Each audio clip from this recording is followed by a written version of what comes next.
네, 안녕하세요. 시사발전소 한진입니다. 대장동 게이트 해결사로 이제 지목을 받아왔던 국민의힘 윤석열 대선 후보에 관련된 이야기를 하지 않을 수가 없습니다. 자, 포털이 다루지 않는다면 여러분들 시민 언론, 개개인 여러분들이 다 모두가 언론인이지 않습니까? 여러분들이 함께 열심히 퍼날라주셔야 합니다. 여러분들이 기자로서 더 많은 이 국민들이 이 사실에 대한 진실을 알 수 있게끔 여러분들이 나서서 SNS를 통해서 적극적으로 보도 행위를 이어가 주셔야 된다. 네, 이런 걸 먼저 말씀드리면서 이야기를 좀 해보도록 하죠. 자, 뉴스타파가 어제자로 터트리게 된 김만배 씨 그리고 신앙림 전 언론노조 위원장과의 대화 내용은 정말 한마디로 먼저 얘기를 하자면 대박이었죠, 대박. 자, 윤석열 후보자에 대한 의혹은 사실로 밝혀지고요. 이재명 후보와 관련된 대장동 게이트 의혹은 모두 국민의힘발 거짓 프레임이라는 사실이 또 밝혀진 내용입니다. 자, 물론 그간 하나둘씩 밝혀져 왔던 정황과 근거라고 하는 것은 누가 봐도 자금의 흐름을 쫓아서 가보니까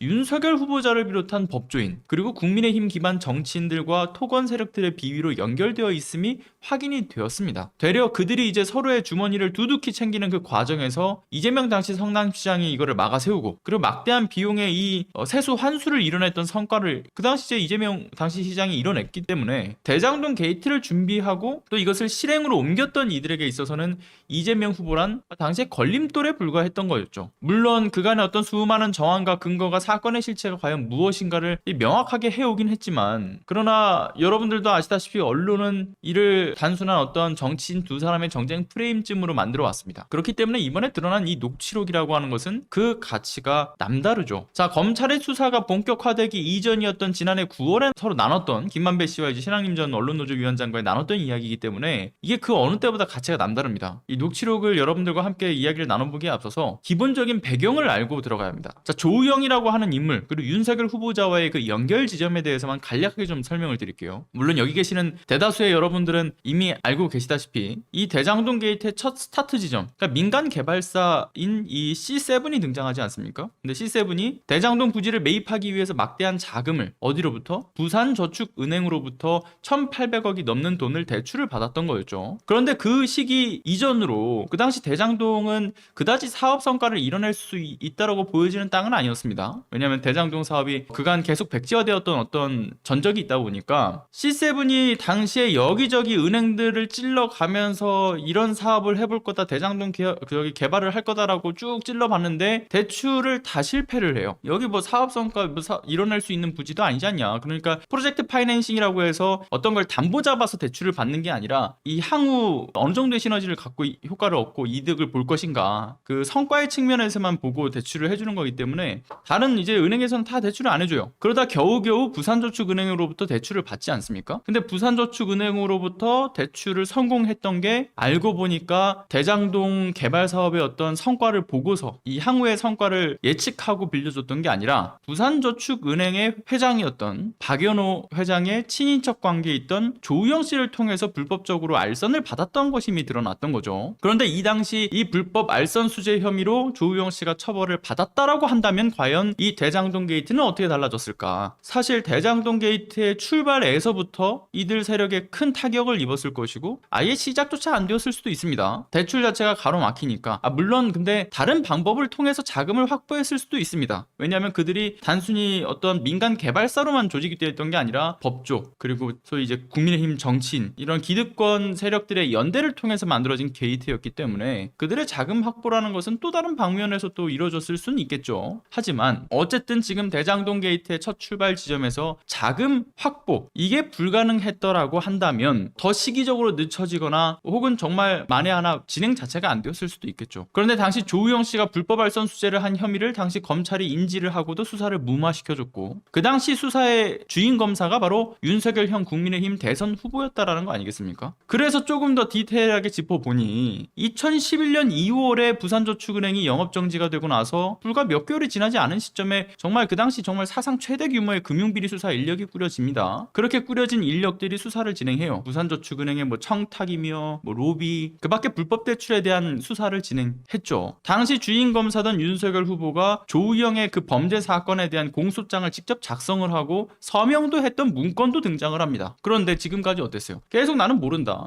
그 사람 누군데? 모른다. 심지어는 근데 모른다고 했던 윤석열 후보 당시 수사팀도 다 인지할 수 있었던 부분 또 하나 더 있었어요. 예금보험공사에서 대장동 대출에 대한 문제점들을 제기하기도 했었죠. 근데 그것도 역시나 잡아떼와요. 난 모른다 그래도. 1,800억이 넘는 막대한 불법 대출이 검찰 수사 라인에서 충분히 인지되었음에도 불구하고 조우영 씨만 쏙 그 혐의자에서 빠져나갑니다. 심지어는 이게 알고 보니까 한두 건도 아니었죠. 수원 망포동 개발 사업의 불법 대출 알선수재, 캄보디아 부실 대출 사건, 그 당시 뭐 배임이라든가 이 불법 대출 알선수재 역시 있었고요. 일산 풍동 개발 사업에서의 회사 자금 이것을 또 횡령하고 불법 대출해준 것도 역시나 조우영 씨가 관련이 되어 있었어요. 그러나 이 역시 모든 사건들은 검찰 선에서 무마가 되죠. 여기에는 윤석열 후보자 직접적으로 그 주인 검사로서 영향력을 행사했거나 또는 윤석열 후보자와 잘 인연을 맺어왔던 박영수 특검, 그리고 그 박영수 특검 그 밖에 또 그들의 소위 윤석열과 연관된 식구들이 연대해 왔다라는 점이 계속해서 거론되어 왔던 사건들이죠. 그리고 이제 이번에 조우영 씨가 어떤 방식으로 수사선상에서 벗어날 수 있었는가, 그 내용이 구체적으로 담겨져 있는 대화 녹음 파일이 등장을 한 겁니다. 자, 관련된 내용이요. 이걸 뉴스타파가 공개한 녹취 내용을 좀 글로 한번 보시죠. 자, 대화는 화천대유 대주주인 김만배 씨랑 신앙림 전 언론노조 위원장과의 대화라는 점 참고하셔서 보시면 좋을 것 같습니다. 함께 보시죠. 뉴스타파의 기사입니다. 자, 김만배 씨가 보라색입니다. 그 조우영이 기자를 통해서 찾아왔다라고 이야기를 하고 있죠. 그러면서 조우영 씨가 이런 얘기를 하더라 이겁니다. 형님, 제가 이렇게 수사를 받고 있는데 다른 기자들은 해결을 못 해주더라고.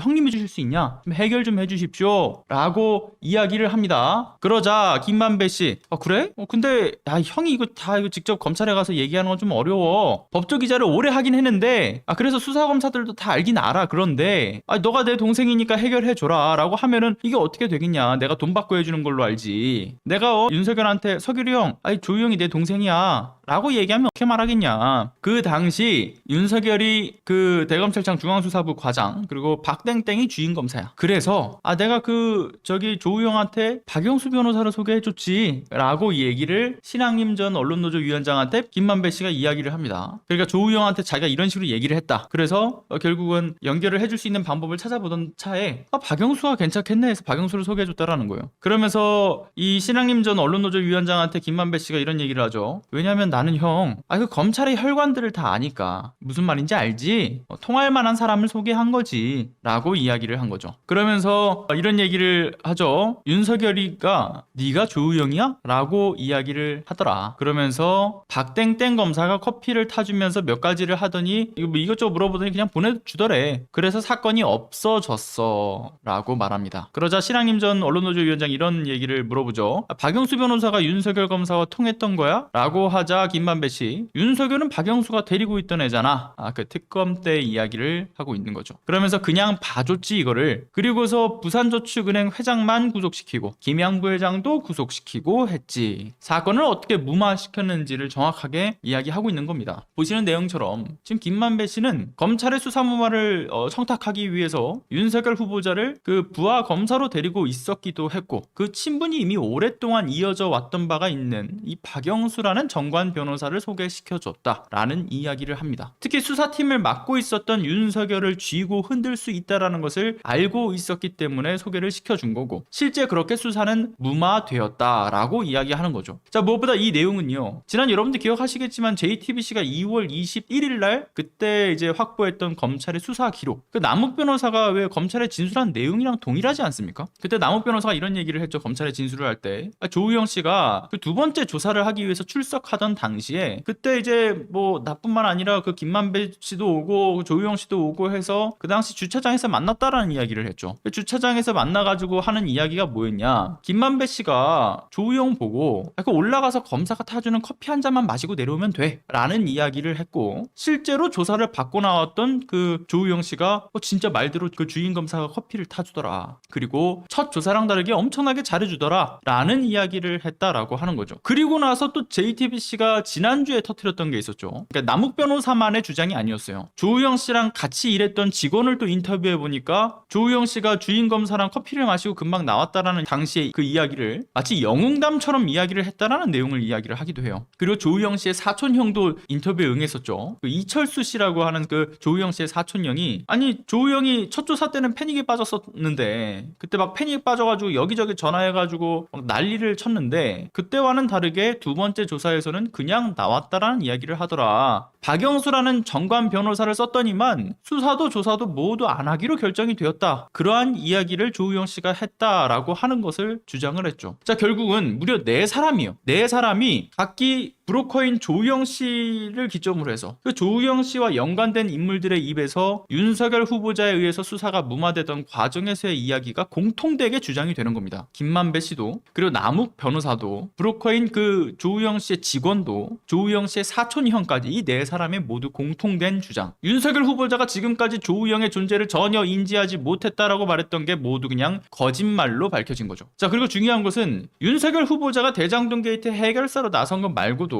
더불어민주당 이재명 대선 후보가 대장동 게이트와 무관하고 되려 대장동 게이트 일당들에 있어서는 이재명 후보가 걸림돌에 불과했다라는 내용도 담겼죠. 특히 그 자신이 욕을 많이 했다, 뭐 이런 김만배 씨의 이야기도 담겼고요. 그 내용도 좀 함께 보도록 하겠습니다. 김만배 씨 처음에 잘 팔렸으면 한 20명한테 팔기로 했는데 그 천화동이 1호부터 18호까지 해서, 그런데 잘 안 팔렸지. 왜냐? 성남시가 자꾸 자기네들 유리하게 공모 조건을 만들더라. 그래서 성남시에서 3,700억 원 우선 배당을 받아가겠다라고 얘기하니까 법조인들이 아 그래? 그럼 우리는 안 해 라고 하면서 나가게 되면서 내가 많이 갖게 된 거지. 원래는 천화동이는 다 팔 계획이었다. 그런 이야기를 합니다. 그리고 내려보죠. 자, 그리고 성남의뜰에서 몇 년 동안 250억 원을 줘서 운영하게 했어. 그러자 신앙임전 그 언론노조 위원장이 이렇게 물어봅니다. 그거는 원래 계획했던 370억 원 그 배당과는 다른 거야? 라고 얘기하니까 김만배 씨, 그렇지, 상관없는 거지. 그거 화천대유가 다 내는 거야. 법적으로 걔네들 그 성남시가 다 그렇게 만들었어. 이 사업에 관여한 애들이, 그러니까 이거를 이재명이 했는지 누가 했는지 아주 기가 막히게 정밀하게 했지 라고 이야기합니다. 또 내려보죠.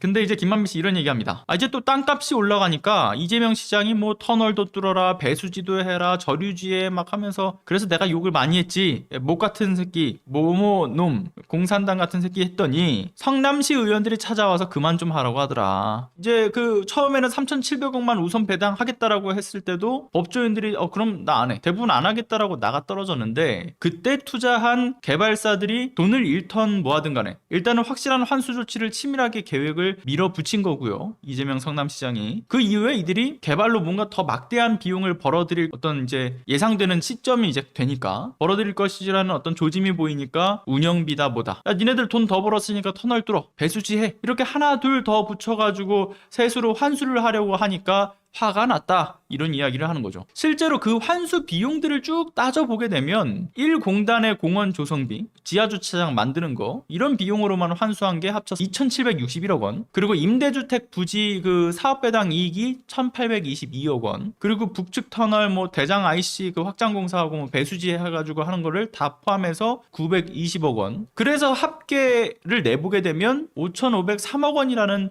막대한 환수를 했던 것이죠. 사실상 최대 규모의 공익 환수 사업의 성과를 이재명 당시 성남시장이 이뤄냈던 겁니다. 그러니까 이 개발 사업으로 한탕 크게 벌어보려던 대장동 일당의 입장에서 어땠어요? 이게 자기네들 주머니를 더 크게 이게 든든히 채울 수 있었던 그 돈을 자꾸만 세수로 이렇게 환수하려고 하는 그 당시 이재명 성남지사가 눈에 가시 같은 존재였던 거죠. 실제 당시 이를 주도했던 김만배 씨가 앞서 보셨던 것처럼 욕을 많이 했다라는 이야기를 하고 있는 거고, 그리고 김만배 씨랑 남욱 변호사를 만났던 노영희 변호사도 이런 얘기를 하죠. 당시 사업 관계자들이 이재명 후보를 두고서 굉장히 짜증을 내더라. 그리고 또 이뿐만이 아니에요. 이재명 후보가 당시 대장동에 대한 공공개발 공약을 걸어놓고서 성남시장 재선에 성공했을 때 당시 박근혜 당시 청와대가 우병우 민정수석을 통해서 김만배를 만났다라는 거 아니겠어요? 그러면서 이재명 시장을 잡아라 라는 오더를 내렸다. 그런 내용의 녹취록도 최근에 공개가 되었죠. 결국 이 모든 것들이 이재명 후보의 무관함을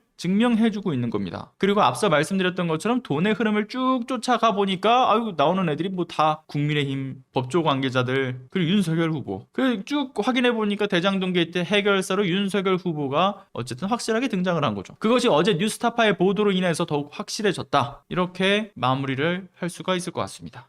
시청해주신 모든 분들 그리고 구독해주신 분들 후원해주신 분들 그리고 활발한 채팅과 댓글 남겨주신 분들 모두 진심으로 감사드립니다. 오늘도 좋은 하루 보내시고요. 들어가 보겠습니다. 감사합니다.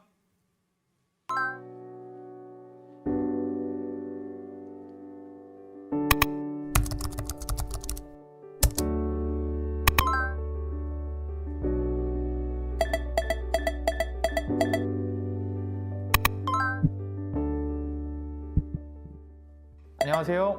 시사발전소 소장 한지입니다. 시사발전소는 진실을 찾는 민주언론으로서의 역할을 다하기 위해서 다양한 방법으로 활동을 이어나가고 있습니다.